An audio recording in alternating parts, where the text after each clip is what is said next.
ahead. Let's Lord's Supper. There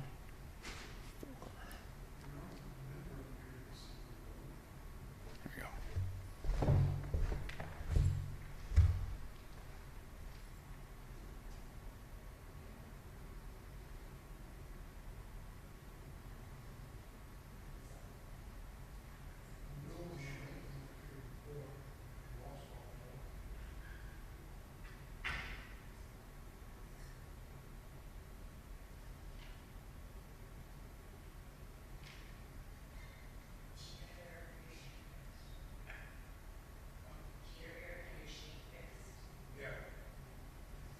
What happens is a pipe that goes from the sixth floor all the way down the basement. And you tap into that to drain condensation from one of the air conditioning walls over in between her floor and the next block. Backing up. Well, she had a plumber come out, he put a new line, which didn't make a difference, but it's nice, you can see it. And then he came back, he didn't have a proper tool. Second time he had nitrogen tank to do it all. I would have done it the same.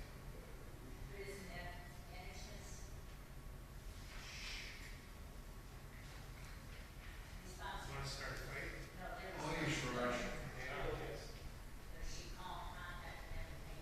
Yeah, she called it ACM for real edge.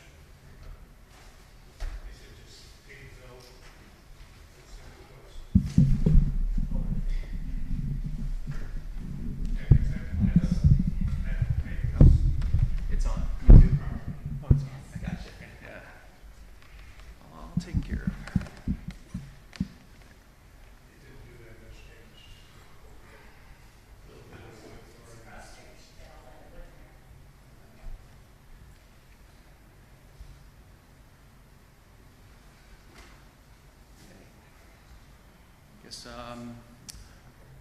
you turn to your songbooks. We'll sing one song before we start. Be page 961, 961. 961. Can you hear me now? Yeah. 961.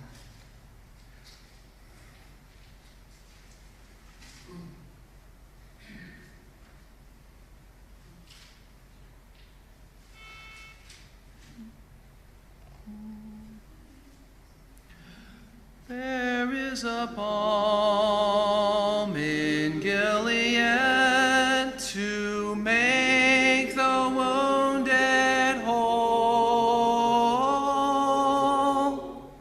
There is a balm in Gilead to heal the sin-sick soul. Sometimes I feel discouraged and think my work's in vain. But then the Holy Spirit revives my soul again.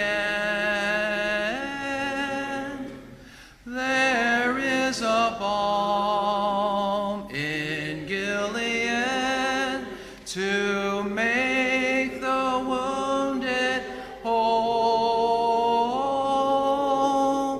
There is a balm in Gilead to heal the sin-sick soul. If you cannot preach like Peter, if you cannot pray like Paul, you can tell the love of Jesus and say he died for all. There is a balm in Gilead to make the wounded whole. There is a balm in Gilead to exalt.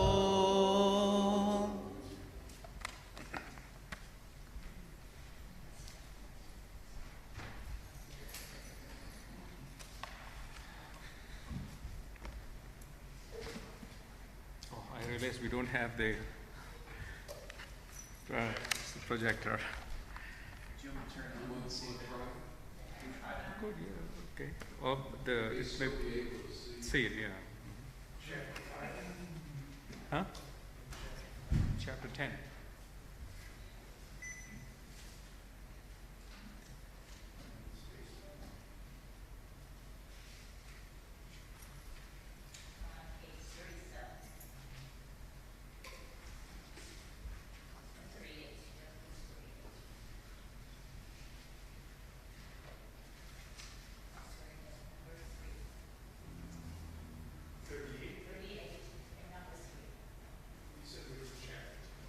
Okay, there you go.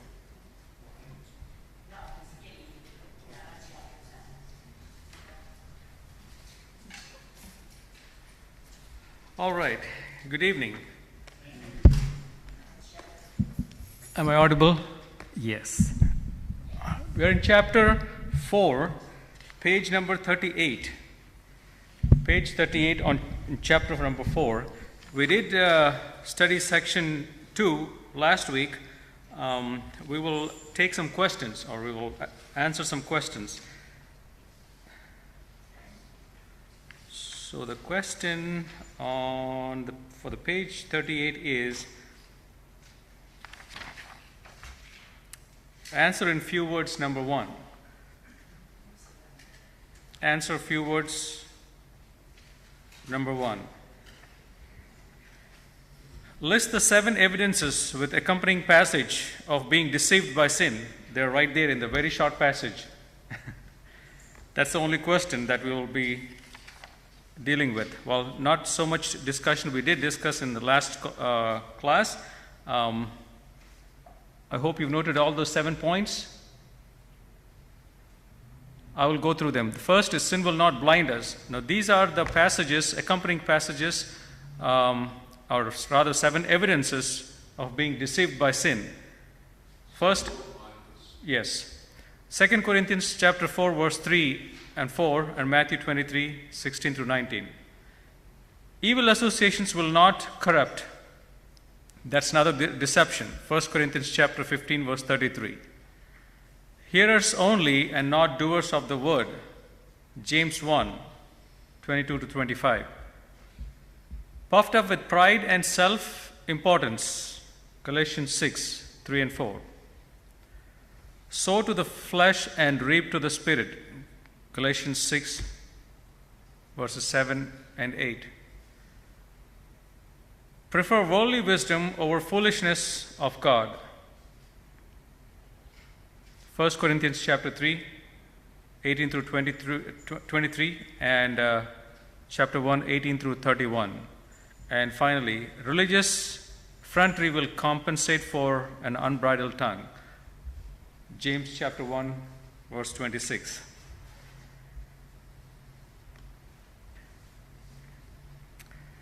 Okay, moving on. The second paragraph, page 38, section 3, point number 3. And what we're covering, or rather studying from last a couple of classes, is sin is deceptive. And we covered 2 points, the third point now.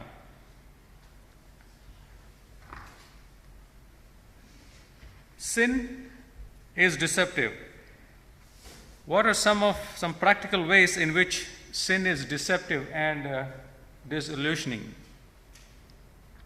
We may find a couple of scriptures to be repetitive, but what we're going to do is to take a closer look at those 2 verses that we already studied in chapter 1. Point number A, subpoint A is, sin promises liberty but brings slavery. The first glimpse that we see for this point is sin promising liberty and bringing slavery is going back all the way to the first book of the Bible, Genesis chapter 3, verses verse 5. Now,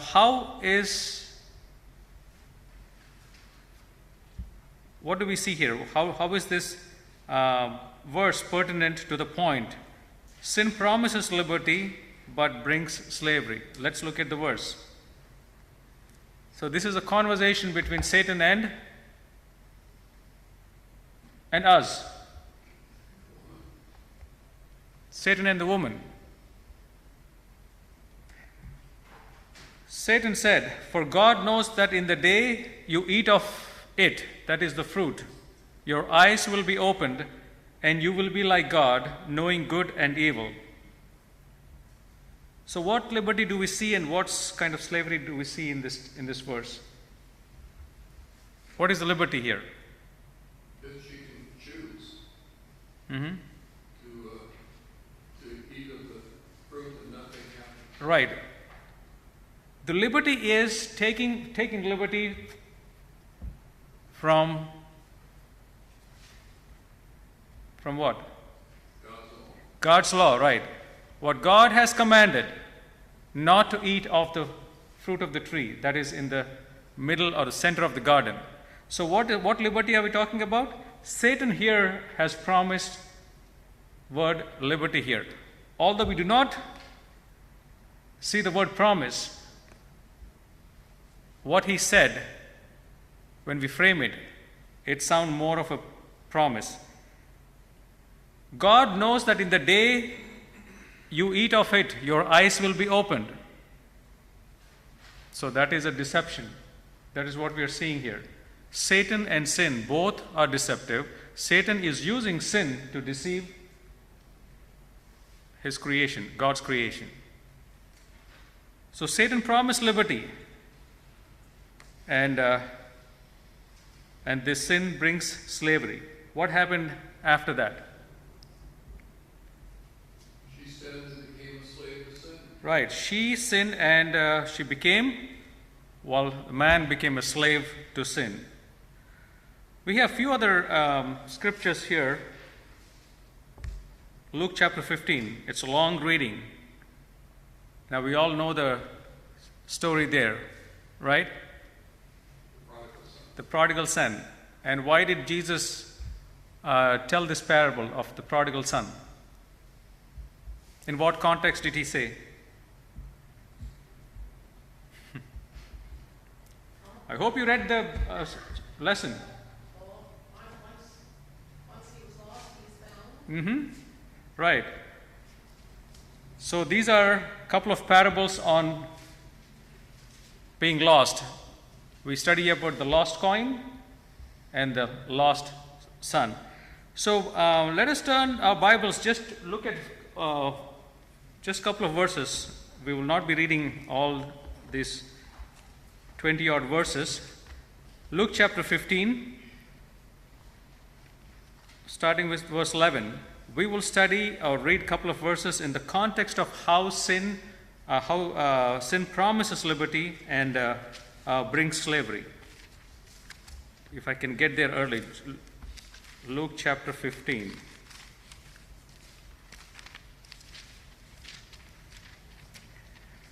Okay, here we go. Luke chapter 15. And I'd like to call upon your attention from verse 13. Now, we all know this parable, this story. Father and two sons. And we're talking about the lost son, although we can draw several lessons. So, verse 13, and not many days after, the younger son gathered all together, journeyed to a far country, and there wasted his possessions with prodigal living. Now, what did this young son ask the father? To give his portion of inheritance. Right? And what did he do with this? In not many days after that, he went to a far country. And what did he do? The scripture says he wasted, right? He wasted on prodigal living. Is what do we see here from the point of sin promising liberty? So the son felt that he was not at liberty while he was under the roof of his father. He was influenced by something that made him go and ask his father inheritance. And soon after, what do we study? What do we know? He blew up. In today's language, we say he blew up everything, all the money. He spent all his money. So he got liberty. What he asked for, it was given. But what happened after that? Soon after, he spent everything and he was faced with a severe famine, and he began in want. He doesn't have anything now, and there is a famine. Now, he did not anticipate famine. He was only anticipating good life, spending all this inheritance, right? I don't know how he spent, but we have an idea. Spending all that inheritance with prodigal living. It's like when somebody wins the lottery and all his friends come out to help him spend it, Yeah, he can't spend it by alone. It sort of reminds you of Galatians 6, 7, and 8. Mm-hmm. He sold to the flesh. He sold to yeah, he's Preaching corruption. right. He sold to the flesh. He took the inheritance, went to a far country, and he spent in a far country, not right there, because he went far because he didn't want anything to be known by his father. So he went to a far country, spent everything. Now he is in want. What did he do? Verse 16. Well, 15. Then he went and joined himself to a citizen of that country, and he sent him into his fields to feed swine. When this boy was in his father's house, did they have servants? Yes. Servants to feed swine. And what is he doing now? He become I doubt his father had swine.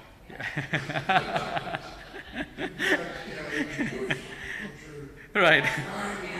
Animals, and this is, boy, he's gone below Willis. I mean, Jewish. So what the point is? Let's come to the point. The point is that when he himself had slaves, meaning that servants at his home, but yet he turned himself into a servant. Brother Joe? You asked the question at the beginning, why Jesus gave this parable. And if you go back to verse 2, Mm-hmm. you see the deception of sin. Deception, right? Because Jesus was being criticized, and they're saying, this man receives sinners and eats with them, not realizing that they were sinners. They were sinners, right? Thank you, Brother Joe, for bringing the attention back to the point that we are discussing. Section 2 of this chapter is sin is deceptive. And here we are dealing with that deception. And this young boy, or this boy, is deceived fully. And now he's coming to his senses. And you can see just how low sin can bring you Mm-hmm. in this case. He virtually destroyed the poor kids all the way down to he was thinking of doing something that normally he would never even dream of. Right. So point here is, if you look at the second sentence here, the author says, observe those who are shackled to the sins of drunkenness, drugs, tobacco, immorality, worry, pessimism, unlawful relationships, etc. Boy, we are very much aware of all of this. Nothing is foreign to us, isn't it? Nothing is new. Nothing is new. So this is the deception that a man is prone to. It happened then, well, could be a story. It happens today. It is happening today. And it will happen in the future. Because we have this prince of this world. Until when? Pardon me, I can't hear. Until Jesus destroys. Rise, until Jesus destroys. Yes, we are under the influence of Satan. We may deceive ourselves thinking that we are strong. No, we are under lot of stress, so to speak, in a daily life. And that stress is from Satan. Okay, point B. Sin appears attractive, but is hideously ugly. Okay, right in Genesis chapter 3, the very next verse. How does it appear attractive? Well, let's read this verse right on the screen. And here goes. When Satan said, "For the day you eat of this, you would know good and evil." So, when the woman saw the tree was good for food, now always a question pops in my mind. Now the woman took a fresh look at the fruit. So when the woman saw that the tree was good for food, she didn't know before it was good for food, did she? Up until the conversation with Satan. Now a woman looked at the fruit, and how did it appear to her? Pleasant, while the fruit was there all along. I think these are the differences or little things that we need to make a note of. The fruit was there all along. Right after the conversation with Satan, when she looked at the fruit, it appeared what? The fruit was good for food, that it was pleasant to the eyes. And what else? A tree desirable to make one wise. So we treat all of those three things. 1 John chapter 2. Do we remember those? Do we recall those three? Lust of the eyes, lust of the flesh, the vainglory, the pride of life. So we see it's pretty much similar. It was good for food, pleasant to the eyes, and tree desirable to make one wise. She took of it, ate it, and she also gave it to her husband, and he ate it. So sin appeared very attractive, but they did not realize how hideously ugly until later in the chapter when they were faced with those punishments from God. All three of them, all three characters, Satan, woman, and man, we studied before. Notice in the following text how ugly sin is presented. While we have several scriptures here, I've just put one on the screen. 2 Peter chapter 2, verses 21 through 22. Peter says, "For it would have been better for them not to have known." Who is them here?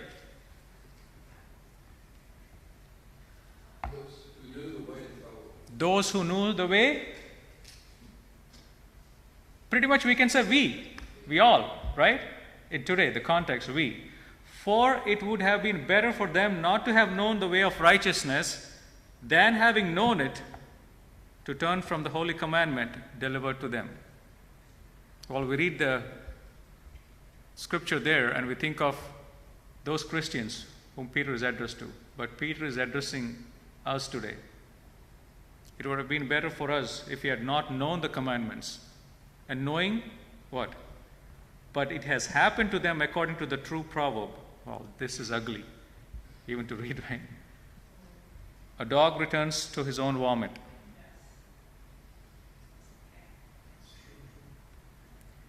So the sin appears very attractive, but it is so ugly, it is hidden, that we do not notice or experience until we revert back where we came from. Anyway, we experience this kind of situations in our daily lives, but this for our edification that we are studying these scriptures again and again.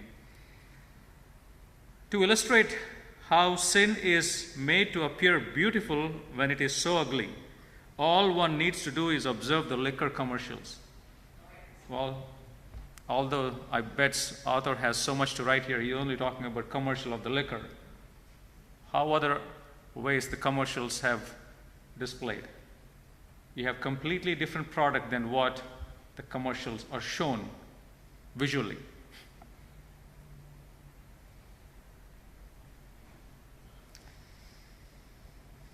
Sin appears to be right when it is wrong. How does it appear right when it is wrong? Proverbs 14:12, also in 16 verse 25. There is a way that seems right to a man, but its end is the way of death. Man with the most wisdom, we can say, writing this proverb, he's saying there is a way that seems right in your own eyes and in my own eyes. There is a way, and it is given, he says, out of his experience. But the end is death. It appears to be right when it is wrong. Again, we have a big list of scriptures here. We have Acts 23 verse 1, 1 Kings 13, a big chapter to study.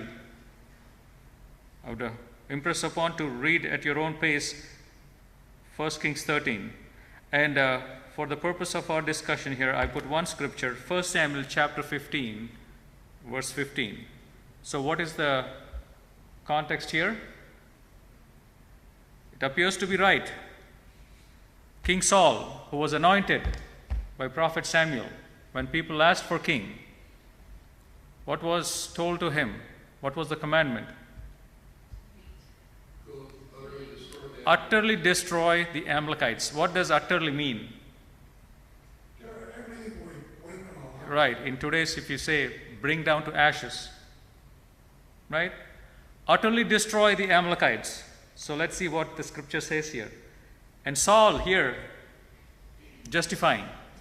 It looked right in his eyes. And look at his reasoning. And Saul said, they have brought them from the Amalekites. Who are they?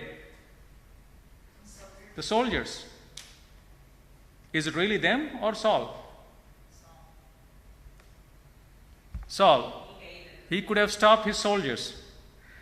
They have brought them from the Amalekites, for the people spared the best of the sheep and the oxen to sacrifice to the Lord your God, and the rest we have utterly destroyed. So Saul says, yeah, we have utterly destroyed, but we just got few of them. And what the reason did he give? To sacrifice to the Lord. Is sacrifice to the Lord is a bad thing? No, that was a commandment given to them. They have to make sacrifices. But what is Saul? How is he making that sacrifice? Aren't there no oxen or sheep or any other animals to offer sacrifice in Israel? So why the spoil? So, Saul, yes, Brother Joe. You notice this is actually an attempt of worship. Right. And because he disobeyed God, God didn't accept that worship. And notice too that what was being offered, they did not sacrifice themselves. That's right. They did not come from them. From them. It's somebody else's. Very good point. Yeah. This is false worship. It is. And we see it all the time in our religious climate around us. Right. How about the church? Yes. How about the church? It's easy for us to talk or go through the scripture what Saul did and what others are doing. How about our worship? The ends justify the means. The end justifies the means. So how is it that, in what way we are saying that we are sacrificing to the Lord? What are we sacrificing to the Lord in our worship? Anybody else, please? Our voices when we sing. Pardon me? Our voices when we sing. Our voices. What else? Money we give. Money we give. Well, I'm considering this way. Voices is a material thing. Money is a material thing. But what is it? Our hearts. What attitude do we have when we come here to worship? We may think that by being here, by singing, by listening to the sermon, we are worshiping. But where is our heart?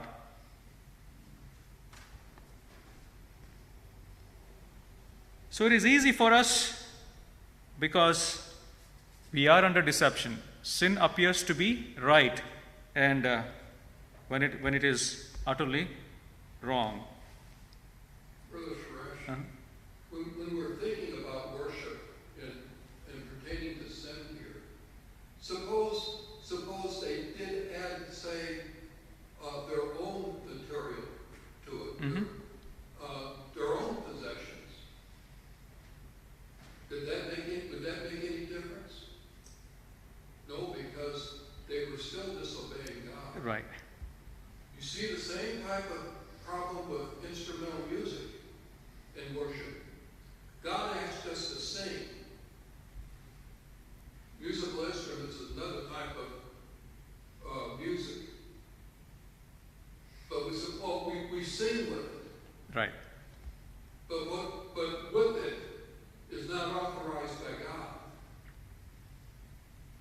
And Why do we need it? Yeah, when we bring the scripture, now immediately anybody becomes defensive. What we try to do here is not to even to give such a notion or a chance. I'm not saying that we are worshiping perfect, but what we try to do is to be as close as what the scriptures says how to worship. But know what Samuel tells her. Mhm. He said, look, all the burnt offerings, all the sacrifices in the world Right.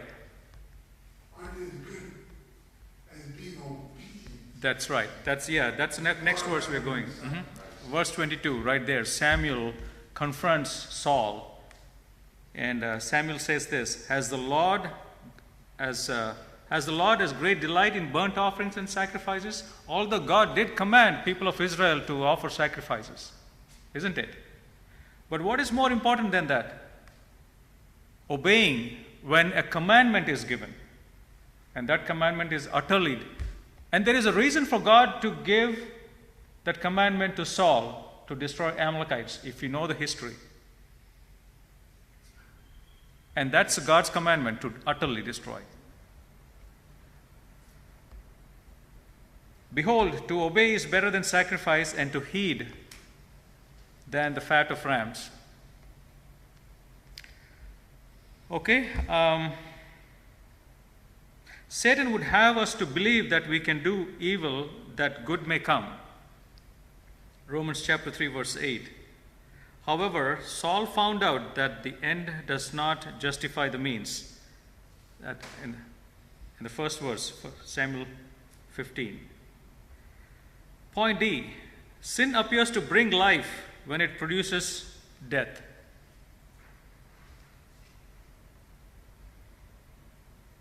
Point E. Sin appears so satisfying and fulfilling when it is so disappointing and misery-ridden. Well, we looked at Luke chapter 15, the prodigal son. Unquestionably, the prodigal was deceived and disillusioned regarding the far country. He thought he could do well, enjoy in the far country, and it did not last long. It's a disillusion. Since pleasures are so very short, too, they grow less and less satisfying, so that the sinner has to keep sinking from depth to depth of depravity of any additional thrill. So, drink a bottle, second bottle, after that, there's no difference.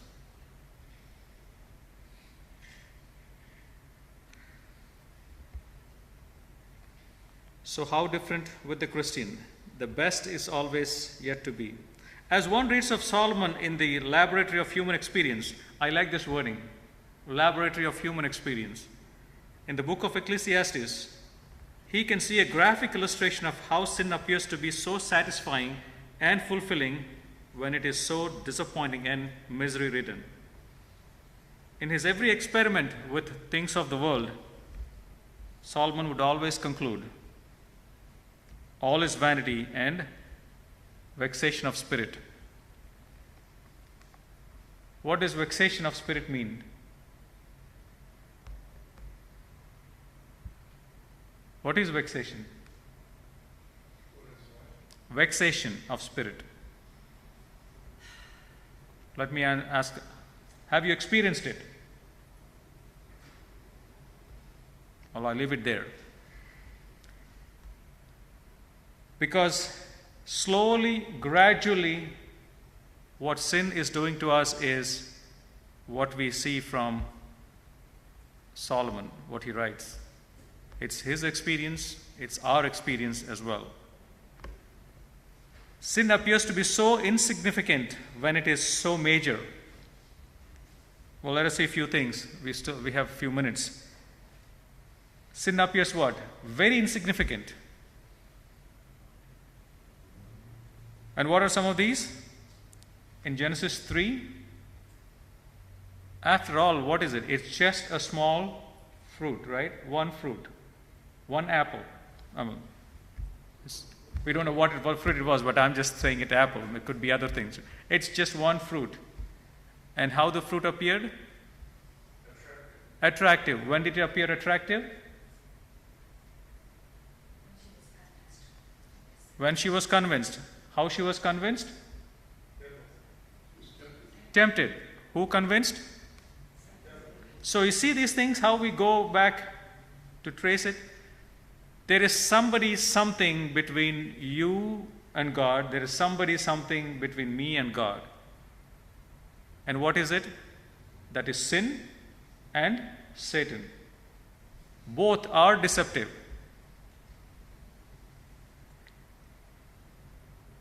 When we fall in such a situation, we know deep down it is wrong.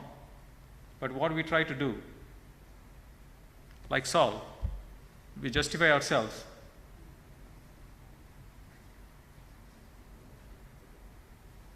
A little fruit in Genesis chapter 3 and 6. A little look. Can any remember what's in Genesis 19? Verse 26? Somebody turned into a pillar. We all know that, right? A little look. Lot's wife, she turned back to look at the city of Sodom, and she became a pillar of salt. Just a little look. A little anger. Yes, Numbers 20. After after going through so much, just one act of disobedience from Moses. It is very insignificant, but yet it is so major that he did not enter the promised land. A little fire in Leviticus 10, the worship of Abihu. Two brothers worship. A little touch. This is in 2 Samuel, where I think it was Uzzah who touched the Ark of the Covenant, and he was struck dead. A little neglect in Matthew chapter 25. We talk about the virgins preparing themselves, right? A little money in Matthew chapter 26. A little lie in Acts 5. And a little leaven, 1 Corinthians 5:6. Although it seemed very insignificant, a little leaven. And a little tongue in James chapter 3. As little as the tongue, and as little as the rudder, ship. And look at those results, devastating. Sin appears ever so innocent and non-possessing when in reality it is so dominating. When do we feel that sin has dominated us? We keep doing the same thing over and over and over. Yeah, but when we realize that it has dominated us. That's what I just said. Pardon me? That's what I just said, addiction. Ad- Keep doing it. Addiction, yes. When you feel it is dominated, that you are not able to come out of it. Right. It starts with very small. trying new things, but you can never come out of it. So innocent and non-possessing. It's so dominating that you are helpless. Although you want to come out of it, but you can't. Therefore, there is help for a believer, a child of God. If the child of God were to deviate from the path, there is always a help that is, pardon me? The idea of a little letter. What does he do against Brenda?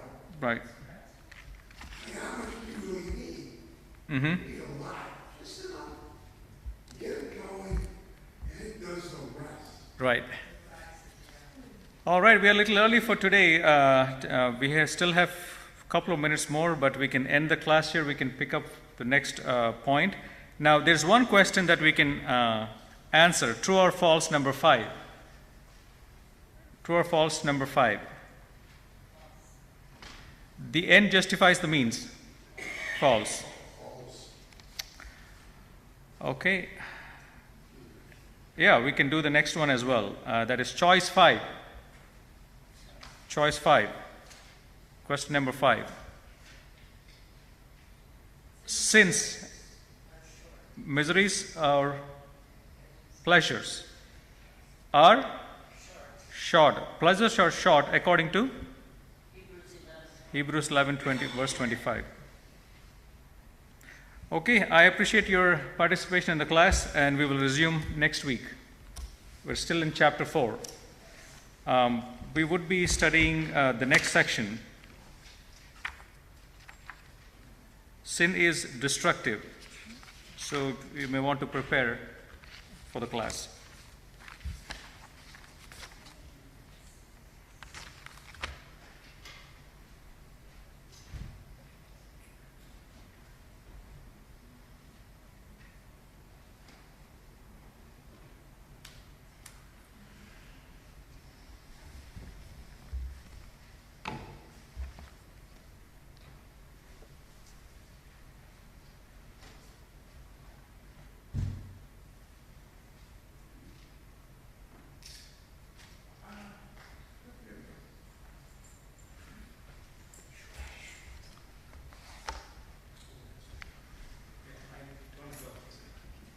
It's off.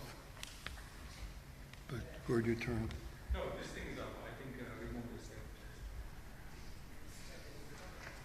No, it's not recording. No.